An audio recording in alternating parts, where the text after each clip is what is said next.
Should you be an Uber driver or a Lyft driver? People ask me this quite often. Hello folks, and welcome to the Excellent Universe channel. I do a little bit of driving for Uber and Lyft, but purely as a hobby, and I'll tell you why. But before that, I'll say hello.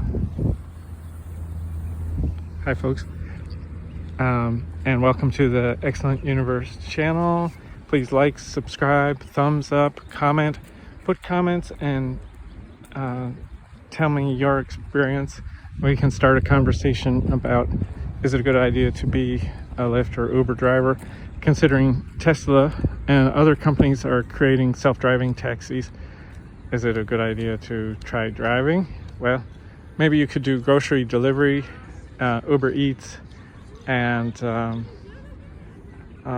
gosh, there are other delivery services out there where say you might do shopping and delivery, and you can't do that autonomously yet, although now we've got Elon Musk and Tesla working on robots with artificial intelligence and causing great distress to people who do manual labor, that they are going to be replaced by robots, when Tesla and Elon are saying we're trying to save the planet, save the society.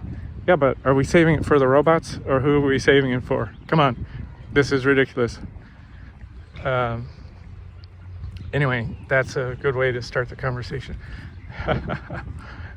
People, please comment, and you can see a lot of other videos that are going to help you in your life to have an excellent universe for you if you click on the Excellent Universe channel words, and it'll take you to see the other videos and the things that you should hear, that you need to hear, that will help us all, whether you want to hear them or not. Just a lot of information. It's going to help you. By the way, this is never financial advice, because I'm not a financial advisor. It's not legal or medical or any other kind of professional advice, although I am a professional teacher. But I guess that's the only advice that I can give you, is education. So anyway, so back to, should I be a Lyft or Uber driver? That's the question for this video. And I would say it is a wonderful hobby, absolutely wonderful. If, for example, you have a lot of free time, you have a vehicle that's in good shape, and you want to just maybe pay for some gasoline, or your electric charge. I do recommend electric cars. We should all go to renewable power and electric vehicles, and walking and riding bicycles, frankly. So, but as I said, if you have too much free time, want to earn a little bit, I do recommend driving, but not if you don't enjoy driving, and not if you have a car that is going to need a lot of repairs or be expensive with low gas mileage. And if you want to make a lot of money, I don't recommend it unless you're already a professional driver, or you would like to be a professional driver. And if you don't know, maybe you could try it out a little bit but have another job. And the reason why I say that is because to earn what maybe close to a decent living, you would need to work a lot of hours, and this is for the United States. In other countries, I'm not sure, but for the United States, and depending on the city you live in and your vehicle and everything, I could be wrong. You maybe could easily earn a lot of money, but I don't believe so. From what I understand, in my opinion, from what I've read, 90% of drivers for Lyft or Uber stop within the year. So 9 out of 10 drivers don't even last 12 months because they're not really making that much money. They need to fix and clean their vehicle frequently, and they might not have the personality to handle the various situations and different passengers, the good passengers and the bad passengers. Some people just might not have the temperament or the driving ability or whatever is required. So it just depends on your personality and your vehicle and everything. However, a big strong recommendation to drive is if you are laid off or if you're retired. It's a wonderful time because you don't have to work maybe, or you can't work, you just got laid off, you don't have another job yet.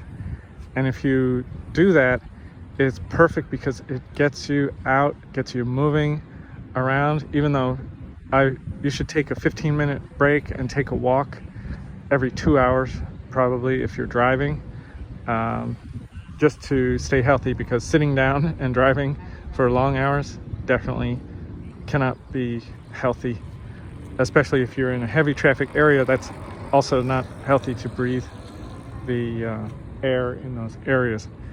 So you have to keep that in mind. And but as I said, as somebody who has been fired, laid off, or retired, then it gets you out of the house, and it's really wonderful, and it can give you the energy and a little bit of cash to search for other opportunities. Or you might find that you like driving so much it could be okay, but just remember it's wearing down your vehicle quite a lot. And most people don't take into account the depreciation on their car. Basically, cut whatever payment you get from driving, just cut it in half, just as a so-called rule of thumb, to know how much you're actually earning. So if your pay, according to the driving app, is $10 for a ride, or $100 for a day, or $30, whatever, cut that in half. So you just made $5 on that ride, maybe you made $50 on that day, or 15, depending on. So just cut it in half, 100 down to 50, and then that would cover the wear and tear on your car, and gasoline, and the special insurance that you need, which you do need special insurance besides the app insurance. You don't need just the app insurance, you need your personal driving rideshare extra insurance. So you would end up having 3 different kinds of insurance, and more if you are in the Uber Select, or maybe for Uber Black, certain kinds of vehicles you need even more insurance. So you might have 4 different kinds, plus maybe a special license as well. So anyway, keep all those things in mind, and could be good for you. It doesn't have to be that complicated if you have a car that's in good shape, but remember, it's going to be wearing it down, and you could have thousands of dollars of expenses. So the money that you have, put aside half of it for all those expenses or more, because you never know when your transmission or your engine could go out and you need an entirely new car. And then if you haven't saved the money, you need to borrow money. And if you are leasing a car, you cannot drive, in my opinion. It's not really your car. Frankly, I believe you shouldn't borrow money and get a car financed. It puts you in a bad financial position, and if you ruin the car, maybe it's your fault or whatever. It doesn't matter actually, but